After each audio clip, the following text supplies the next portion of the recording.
In terms of what can be done now for individuals, for families, for businesses, what do you think the government should be doing to prioritise the welfare of society, essentially? Right. Well, I think they are doing a lot already, and I want to acknowledge that. And I want to acknowledge the fact that all of the political parties are working together to do this. It's not a case of one has more answers than the other or anything like that. We're all feeding in, and I suppose what I do to reassure people, because an awful lot of people are contacting me, and I know other public representatives as well. And for our part, we're trying to address as many issues as we can, but there are new issues being raised all of the time, and we're feeding them into a central point. And then Mary Lou MacDonald, our party president, brings those to the leaders' meetings, and we have the departmental meetings as well, where those are tried to be dealt with, because we've never dealt with something like this before. So I suppose what I'm saying is, I suppose, is the value of what people are feeding in. So if we take, for instance, in terms of business and what needs to be done for business, obviously businesses that are closed are not going to be in a position to pay their bills. If we first start with the banks, and I know there was a meeting today, it's happening as we speak, with Pascal Dunhu around what needs to be done with banks. So businesses and indeed homeowners who have mortgages, that needs to be sorted so that they have a break there, if you like, so that there isn't going to be an expectation there that a business that's closed or somebody who has lost their job are going to be in a position to pay their mortgage. I know in England they've given a 3 months stay there. The other thing in terms of business is in terms of rates to the county council. I would expect there that what we've been asking for is that there would be a rates freeze as well for 3 months. And indeed, in terms of that, and in terms of revenue, in how that's handled, I would want to see a grant system or something made available to business as well for other predicaments that they are in terms of having to pay bills or bills that have had to be paid. So that's all being worked through as it is at the moment. But we cannot separate one from the other, as you were saying. So we have the business, then we have the businesses that remain open, or that have to remain open, and I really want to commend them, like the supermarkets and all of the shops that are supplying food and supplying animal feed and other things that are vital to our survival. And I want to acknowledge the huge effort that's been made by staff. And I really want to ask people again, but ask both business owners and people to really value what the work that staff are doing, and they need to be protected. They are all human beings who have their own families as well and have concerns, or maybe have some underlying issues, even health issues themselves. So we need to be cognizant of that, and that's in terms of the social distancing, again, in terms of, one person should be going to the supermarket, not 2 or 3 or 4, and if people can avoid it at all, I would ask that people again wouldn't bring children to the supermarket. Now I know in some cases that's impossible where people don't have childcare, but again it's just looking at the safety and recognising the safety of workers as well. So I've been contacted by a lot of different workers from around the county. Then we have all the social welfare measures as well that are being put in place at the moment, and for those to keep rolling over so that nobody is left in a situation without money. Again, people who are renting, that there's provision made in there. So all of these things are being worked through. At the same time, though, Rose Conway-Walsh, we have a situation where it's a caretaker government making these decisions, and I appreciate fully what you say, that you're supportive of the decisions being taken by government. But the suggestion last week by the Greens that there should be an emergency government for perhaps 3 or 6 months might in fact be the way to proceed, because this clearly is a crisis which is not going to be resolved by the 29th of March and may well in fact drift into the early or mid-summer. And at the same time, parallel with this crisis, we have talks taking place between Fianna Fáil and Fine Gael which have no sense of urgency because the government is under so much pressure with COVID-19. Surely it's not beyond the bounds of possibility within the leadership of the 3 main parties, Fianna Fáil, Fine Gael and Sinn Féin, to come together, form a government, have it elected by Dáil Éireann, voted in by Dáil Éireann, and then it can take decisions for which it has a mandate, as opposed to decisions being taken by what is a caretaker government. And ironically enough, the party in that government, Fine Gael, did least well of the three parties, Fianna Fáil, Sinn Féin and Fine Gael.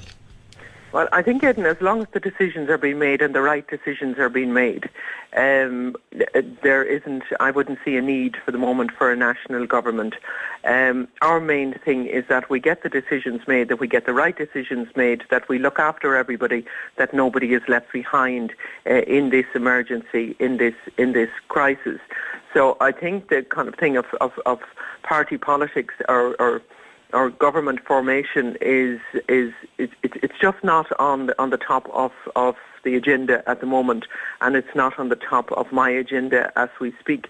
Now, that's because this is a moving situation. It's not to say that might change within the next week. We will continue on, obviously, in the background in terms of what we've always been doing since the election, in trying to form government and in trying to put the programme for government together. But the most immediate crisis and things that need to be addressed at the moment is that people have adequate health care, that we try and slow down and delay the spread of the virus, and that we protect people. So we're in the delay phase now, and as I said, the strategy of all political parties is to slow down the spread of the virus, in a sense that we know that a large number of people are going to catch the virus, but we want the things in place that will delay that, so that we're in a situation where if 1,000 people are going to catch it, that it's 200 people per week, say, over a 5-week period, rather than 500 people per week over 2 weeks, so that would lessen the burden on the health services. And that really has to be our main focus, as it is at the moment, regardless of what happens around the formation of government. So you think that the government, caretaker government, can make these decisions with the support of the other parties in the Dáil Éireann, and that there is a broad cross-party consensus for those decisions? That's sufficient? I do, yes, I do. Now, if it comes to the situation where that cannot be done, obviously I would say it as well. But at the moment, the different parties are working together, and the leaders of the parties are working together in making the decisions that need to be made. So I suppose it's a case of not trying to fix it if it's not broken. If that breaks down, then that puts us into a different scenario. But, you know, this is a time for leadership across the board, for people who are in government at the moment and people who are outside of government. There's an expectation there that we are all going to lead, that we're all going to work together to protect our population, and indeed to protect the most vulnerable in our population. And that's what we're trying to do on a daily basis. We can only take this day by day, in the impact that it's having on people. So, for instance, here in Mayo, I mean, I've been contacted by so many people across the county. People are, depending on what people's personal circumstances are, whether they, have a home. We have situations where we have people who are living in with grandparents, where you have maybe 3 generations living together, and that's causing vulnerabilities as well. So there's the housing situation on top of the housing situation that we already had.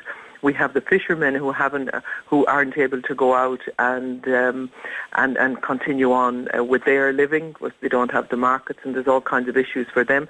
There's other issues for farmers in terms of the different aids and payments that they get, but also in terms of feed for livestock and that. And then we have the situation, obviously the main situation, in terms of our health workers.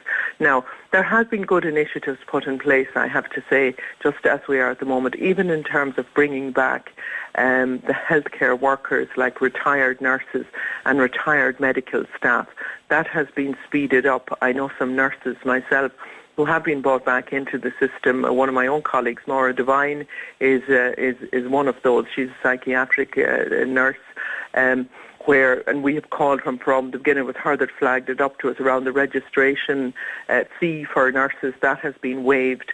Also, it would take a period of months to bring people back into the system. That has been fast-tracked now, and I very much welcome that. We have a stay put on the medical card reviews that are coming up as they are. That's been put a stay on. We're looking in terms of the supply line, where Enterprise Ireland is working with the indigenous producers to increase the supply of the protection materials that we need. So I suppose I want to reassure people that there's a lot being done. There's an awful lot of things that have to be squared off. And I'm hoping that as we get to the end of each day, that more and more of those will be squared off. And with us all working together, that we will come through this crisis and that we will protect people in the best way that we can. One final point, Rose Conway-Walsh. The economic crisis, the financial crisis of 2008, 2012 was exclusively that. It was economic and financial in nature. The banks went south and everything followed. This, it would seem to me, is a more complicated crisis in that it is a public health crisis primarily, with very, very serious economic consequences. Absolutely, and that's what makes it such a challenge. And on that, I would expect that the banks and the vulture funds, who have made lots of money in the past and who we have bailed out, step up to the plate now. In terms of mortgages and loans. And also, obviously, we need the intervention of the ECB, again, who need to react to this because it's a European-wide thing. So there's an expectation there of the financial institutions, and they need to step up to the mark this time. What we're seeing at the moment, I suppose, is like a quantitative easing for everyday people. Now, the challenge with all of this is that the money gets to the right places, so that nobody is left without money for food, and nobody is left without essential monies that they need. So we are obviously working at, even in terms as well, if we look at the insurance industry, I'm getting through calls that some of the insurance companies aren't acting in good faith. So where they have within their policies, where they have that they will be compensated for close down of business or whatever, they need to work in good faith with the people who have paid premiums year after year after year, to ensure that where it's possible for people to be paid out under insurance, and where businesses to be paid out, that they do that. And again, we will be, and we are, as we speak, putting pressure on the insurance companies to do that, as well as the financial institutions. They have a huge role to play in this. It is payback time. It is time that they stood up for people in the way that people stood up for them and paid into them and paid the price of having money, 69 billion in all, deviated to or directed to them in the past. It is now time for them to direct some of that finances towards people as well.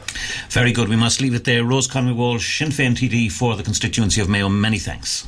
Good afternoon, Aidan.